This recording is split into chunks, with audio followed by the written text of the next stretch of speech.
बिस्मिल्लाहिर्रहमानिर्रहीम। अस्सलामुअलैकुम and welcome to my channel. उम्मीद है सारे लोग अच्छे से होंगे। अल्लाह ताला हम सबको आप सब समेत हमेशा अपने अपने घरों में खुश और आबाद रखे, आमीन सुम्मा आमीन। तो वीडियो से अंदाज़ा हो रहा होगा कि आज मैं आप लोगों के साथ चपली कबाब की रेसिपी शेयर करने जा रही हूँ।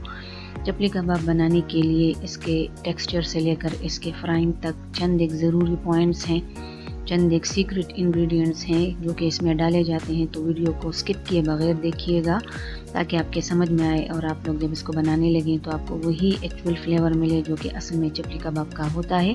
इसके अलावा वीडियो की तरफ आने से पहले अगर आपको वीडियो पसंद आती है तो प्लीज़ इसको ज़्यादा से ज़्यादा लाइक एंड शेयर करें। अगर मेरे चैनल पर नए हैं तो इसको सब्सक्राइब करें। तो यहाँ पर अभी मैं आप लोगों को दिखा भी दूंगी कि जो असल में चपली कबाब होते हैं उसका टेक्सचर अंदर से किस तरह से होता है। तो ये आप लोग देख लें ज़रा गौर से, ये कितने ज़्यादा सॉफ्ट एंड जूसी हैं। ये बिल्कुल भी हार्ड नहीं हुए, चपली कबाब अंदर से हार्ड नहीं होते। तो इसके लिए भी एक टिप है।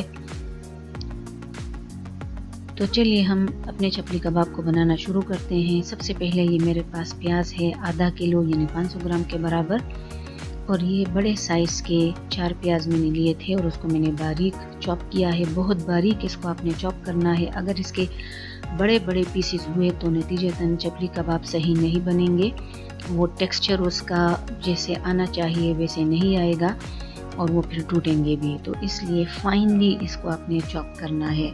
पानी निकालने की ज़रूरत नहीं है, बस चॉप करें और इसमें डाल दें। अब मैं इसमें डाल लेने जा रही हूँ टमाटर जो है वो मैं ले रही हूँ टोटल 300 ग्राम, और ये बिल्कुल लाल लाल टमाटर है। इसको भी मैंने फाइनली चॉप किया है। तो टमाटर वो मैंने डाल दिए। इसके अलावा इसी स्टेज पे आप लोगों ने हरी मिर्ची भी इसके अंदर डाल लेनी है। तो वो मैं बाद में डालूंगी, लेकिन यहाँ पर आपने हरी मिर्ची जो हैं वो डाल लेनी है। जितनी ज़्यादा डालेंगे उतना अच्छा है। अब ये चपली कबाब के लिए मसाला है, मिक्स मसाला चपली कबाब का। तो रेसिपी जो है वो आप लोगों को मिल जाएगी इसकी एग्जैक्ट क्वांटिटी के साथ। यहाँ पर ये जो चपली कबाब का मसाला है तो ये मैं शामिल कर रही हूँ 6 टेबलस्पून बिल्कुल भर के, कि जिसमें धनिया जो है उसकी मकदार सबसे ज़्यादा है और अजवाइन उसकी मकदार सबसे कम है। तो रेसिपी कार्ड पर से मैंने सारी की सारी चीज़ें जो हैं वो दी हैं। तो इसमें अजवाइन भी है, ज़ीरा भी है, कुटी हुई लाल मिर्चें भी हैं, इसमें धनिया, सारा कुछ इसमें है। अब ये मैंने मिन्स यानी बीफ का कीमा जो है वो डाल दिया। अगर इसमें चर्बी है तो वो बहुत ज़्यादा अच्छी बात है, लेकिन अगर चर्बी नहीं है तो फिर आप लोगों ने 2 से 3 टेबलस्पून घी जो है वो इस स्टेज पे इसके अंदर डाल देना है। इससे आपके कबाब जो हैं वो बहुत ज़्यादा नरम बनेंगे। और यहाँ पर ये चक्की का बारीक यानी वो मकई का आटा है। तो अगर ये बारीक वाला आपके पास ना हो तो फिर आप लोग नॉर्मल गंदम का आटा जो है वो 1 कप ही डाल दें इतनी क्वांटिटी में। जो आम आटा होता है मकई का तो वो आपने नहीं डालना, या तो आप इसको बारीक छलनी से छान लें। अगर वैसे नहीं कर सकते तो फिर आप लोग जो गंदम का आटा है वो डाल दें। इस चीज़ का ख्याल रखना ज़रूरी है। अगर आप लोगों ने आम आटा जो है मकई का वो डाल दिया तो आपके कबाब बहुत ज़्यादा हार्ड बनेंगे, आपको वो फ्लेवर नहीं मिलेगा। इसके लिए ख़ास किस्म का आटा होता है चक्की का, वो डालते हैं। अब इसको मसल के आप लोगों ने मिक्स करना होता है, बिल्कुल ऐसे दबा के, ताकि इसकी जो लेस है वो भी निकल आए और जो प्याज और टमाटर हैं वो अच्छी तरह से यकजान हो जाए आपके कीमे के साथ। अब यहाँ पर ये चर्बी जो है वो मैंने पिघलने के लिए रख दी है। हम इसको चर्बी में तलेंगे और थोड़ी देर के बाद इसने अपना घी जो है वो निकाल लिया है। तो ये अभी भी पड़े रहेंगे जब तक कि सारे का सारा घी इसमें से निकल नहीं आता। तो इससे जो एक्चुअल फ्लेवर है चपली कबाब का वो आप लोगों को मिलेगा इंशाल्लाह। तो ऐसा करना जो है वो ज़रूरी है। अब मैं इसको मसल के मिक्स किए जा रही हूँ। इस तरह से करना ज़रूरी है। अब ये आप लोग देख लें कि जब इसके एक पोर्शन को मैंने उठा लिया तो वो एकदम से नीचे नहीं गिर रहा, इसमें काफ़ी ज़्यादा लेस है।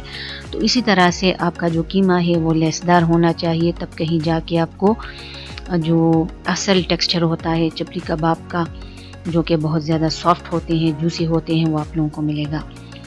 अब इसको मैं छोड़ दूंगी, लेकिन छोड़ने से पहले ये मैंने इसमें नमक जो है वो डाल दिया। मैंने 1 टेबलस्पून डाला है, वो आप लोग टू टेस्ट डालेंगे। नमक मैंने डाल तो दिया लेकिन मिक्स नहीं करेंगे और इसको मैं आधे घंटे के लिए छोड़ रही हूँ। आधे घंटे बाद हम इसकी फिर से मिक्सिंग करेंगे।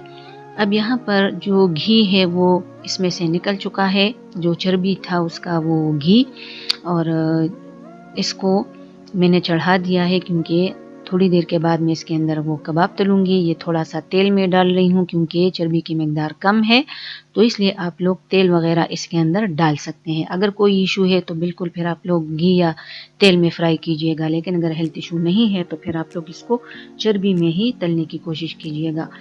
अब फ्राइंग जो है वो मैं करने जा रही हूँ, तो अच्छी तरह से नमक वो उसके अंदर मैंने मिक्स अप कर ली। और यहाँ पर एक बहुत ज़रूरी इंग्रेडिएंट है, बहुत ज़्यादा ज़रूरी है, जो कि आप लोग स्किप नहीं कर सकते, इसका डालना जो है वो ज़रूरी है। तो वो है हमारे पास मीठा सोडा।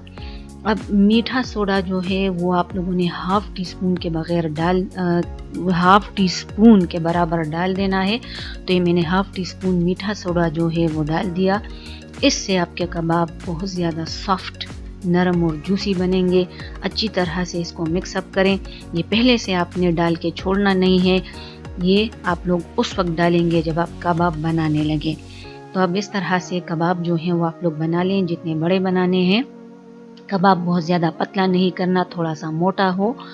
और शेप देने के बाद आपने टमाटर का एक स्लाइस उठा के इसके ऊपर इस तरह से रखा और इसको आप गरम गरम तेल में या घी में या चर्बी में फ्राइंग के लिए डाल दें।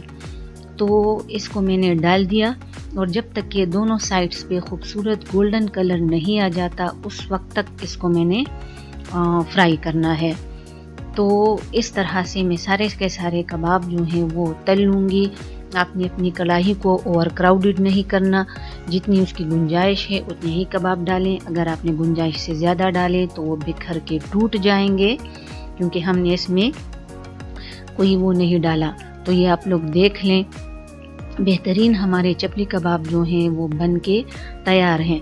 तो चपली कबाब के लिए जो लाजमी इंग्रेडिएंट्स हैं उसमें मकई का आटा, प्याज, इसके अलावा सोडा यानी मीठा सोडा, और इसके साथ धनिया। ये असल चीज़ें हैं आपके चपली कबाब के टेक्सचर के लिए और उसके जायके के लिए।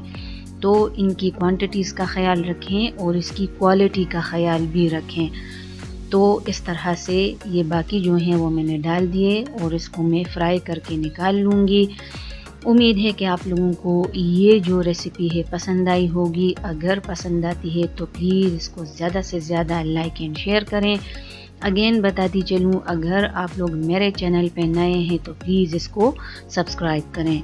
इस तरह से यहाँ पर जब ये तैयार हो गए तो गर्मा गर्म इसको मैंने सर्व किया धनिया पुदीना और दही की चटनी के साथ। इसी के साथ आपने इसको सर्व करना होता है, तभी आपको इसका भरपूर जायका जो है वो मिलेगा। आप चाहें तो इसमें नलियाँ भी डाल सकते हैं।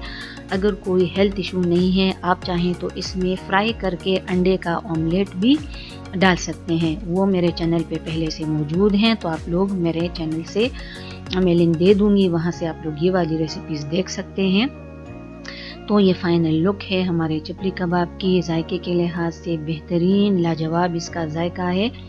उम्मीद है कि आप लोगों को ये जो वीडियो है पसंद आई होगी, आपने इसको एंजॉय किया होगा। वीडियो देखने के लिए बहुत बहुत शुक्रिया।